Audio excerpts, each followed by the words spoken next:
Uy, uy, uy, uy, uy, uy. Ito, loaf bread. Meron na naman ngayong nahuna-hunaan ngayon na kababalaghan itong walay nadi.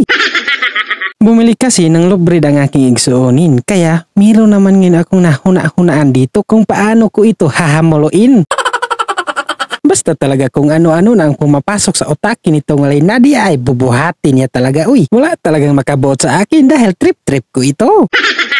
Gusto ko nga sanang isa kaputos ang aking hamuloin pero yung nabilin ay medyo gamay-gamay na lang. Kaya wala akong mahimo at ito na lang ngayon aking hamuloin.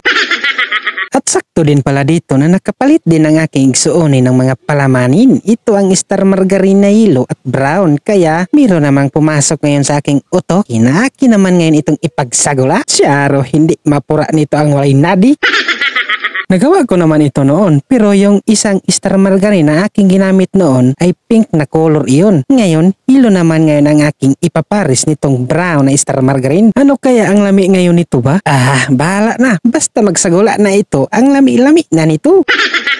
Ito na pala ngayon ang loaf bread at ito din ngayon ang aking na ibutang yung brown na star margarine. Akin muna ngayon itong titilawan kung ano kaya ang lami nito kung ang brown na star margarine lang muna ang ibutang para mapagkumpara natin ba kung ano na kaya ang lami nito kung mayroon na itong yellow na star margarine na ibutang dito. Yung yellow kasi na margarine ay medyo yun pait-pait. Sinimulan ko na pala ngayon dito ang pagpatag-patag nitong brown na star margarine sa loaf bread. At pagkatapos nito ay akin na ngayon itong pinilo-pilo para ipanghamulo na ito nakin sa aking baba ng pangag.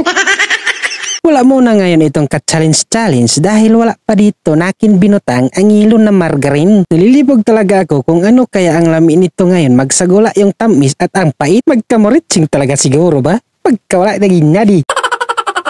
Pagkatapos ko dito ipinanghamulo yung may brown na star margarine na loaf bread, ay sinunod ko naman dito yung yellow na star margarine. Titilawan ko talaga ito lahat, saka ko na ipagkombinasyon itong dalawa. At dito, the same as usual. Akin naman ngayon itong pinagpatag-patag para kumalat ito sa loaf bread. At pagkatapos, the same as usual. Akin naman ngayon itong pinilo-pilo.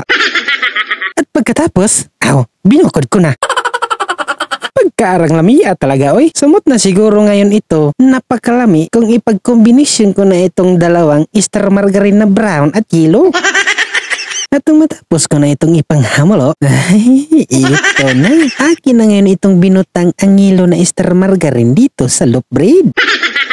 Tutungain lang pala ngayon akin ito. Ang aking ibutang doon sa pikas ay brown na star margarine. Pinapatag-patag ko na pala ngayon dito ang brown na star margarine dito sa loaf bread at tapad niya ang yellow na star margarine. At pagkatapos ko na itong inilagay, ipinanghamulo ko na at hindi ko talaga nasasabtan ang kanyang lami. Bahala na talaga hindi nasasabtan ang kanyang lami basta nabubusyan na ito ang dagogtian. At dito na nagtatapos ang ating video. Bye-bye!